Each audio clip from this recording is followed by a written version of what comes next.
Bapak, Ibu, dan Saudara yang terkasih di dalam Tuhan Yesus, selamat pagi. Selamat berjumpa kembali dengan program Resapi GKJ Margoiden. Kiranya damai sejahtera dari Tuhan kita Yesus Kristus menyertai kita sekalian. Bapak, Ibu, dan Saudara yang terkasih di dalam Tuhan Yesus, kita akan mendengarkan sabda firman Tuhan untuk mendasari langkah kehidupan kita pagi hari ini. Marilah kita sebelum mendengar firman Tuhan, kita berdoa. Bapa kami yang ada di surga, segala puji dan syukur kami aturkan hanya untuk kemuliaan Bapa di surga. Terima kasih Tuhan, Tuhan perkenankan setiap kami bangun dari tidur istirahat malam kami di pagi yang indah, penuh dengan damai sejahtera, penuh dengan sukacita, dengan kesehatan yang prima, dengan keselamatan yang sempurna. Ya Tuhan, sebentar lagi kami akan membaca, merenungkan sabda firman Tuhan. Penuhi dan urapi setiap kami Tuhan, sehingga setiap kami dapat merenungkan serta melakukan di setiap langkah hidup dan kehidupan pemberian Tuhan, hidup dan kehidupan milik Tuhan. Di dalam Kristus Tuhan, kami berdoa dan mengucap syukur. Bapak, Ibu, dan Saudara yang terkasih, bacaan pagi hari ini kita ambil dari Kitab Keluaran pasal 10 ayat 21 sampai dengan yang ke-29. Berfirmanlah Tuhan kepada Musa, ulurkanlah tanganmu ke langit supaya datang gelap meliputi tanah Mesir, sehingga orang dapat meraba gelap itu.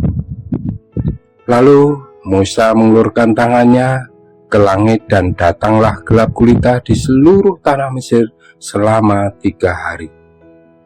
Tidak ada orang yang dapat melihat temannya, juga tidak ada orang yang dapat bangun dari tempatnya selama 3 hari. Tetapi pada semua orang Israel ada terang di tempat kediamannya. Lalu Fir'aun memanggil Musa serta berkata, "Pergilah, beribadahlah kepada Tuhan. Hanya kambing dombamu dan lembu sapimu harus ditinggalkan. Juga anak-anakmu boleh turut beserta kamu."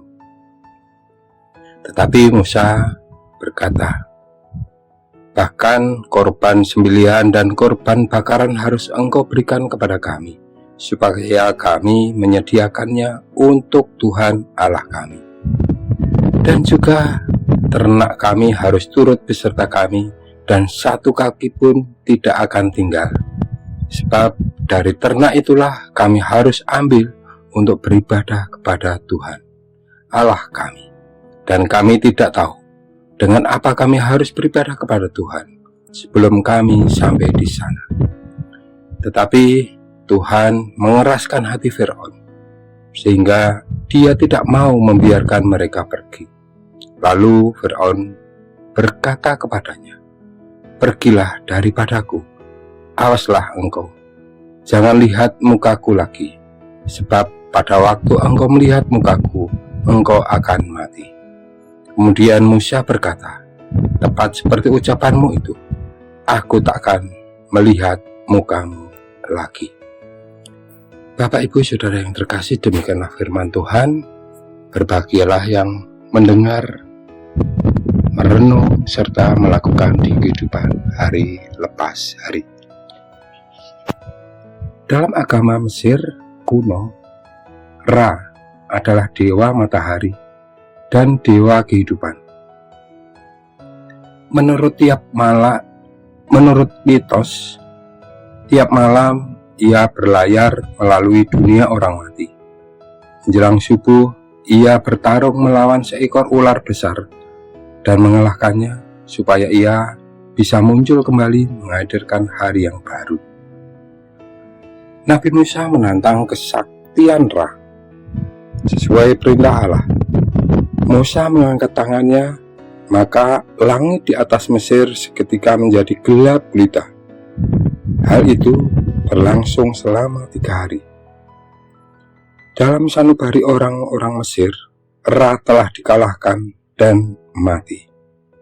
Bapak, Ibu, dan saudara yang terkasih, kekacauan besar melanda seluruh Mesir seiring kematian dewa jagoan mereka. Bahan makanan telah lama menjadi langka.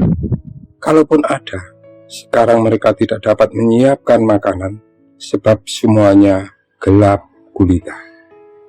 Tidak ada yang dapat berpindah tempat tanpa membahayakan dirinya. Keputusasaan mencekik orang-orang Mesir. Dalam situasi genting antara hidup dan mati, apa yang dilakukan oleh Fir'aun? Ia tawar-menawar dengan Musa. Ia masih menimbang-nimbang kerugian ekonomis bila harus melepaskan bangsa Israel dan semua ternak mereka. Seperti Fir'aun, sifat seorang penyembah berhala mewarisi sifat ilahnya. Ia selalu mementingkan diri sendiri. Celakalah bila kita dipimpin oleh seorang penyembah berhala. Celakalah lembaga yang dipimpin oleh orang yang mementingkan dirinya sendiri. Saat ini, apakah pemimpin kita sungguh-sungguh peduli terhadap nyawa manusia? Kita harus berdoa agar negara kita dipimpin oleh orang benar. Kalaupun tidak seiman, berdoalah supaya ia tidak mementingkan diri sendiri maupun kelompoknya. Apakah kita peduli terhadap hajat hidup orang lain?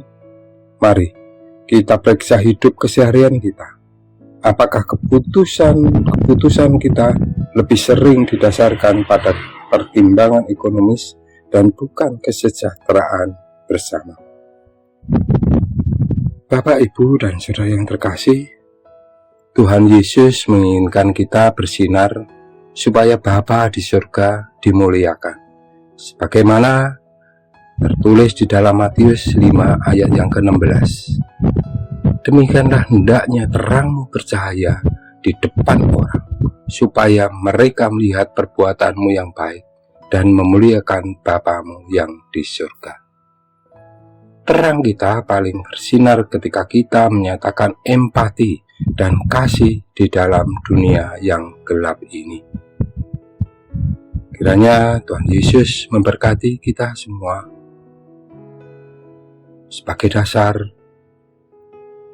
kita menjalani hidup hari ini, esok, dan selamanya. Amin.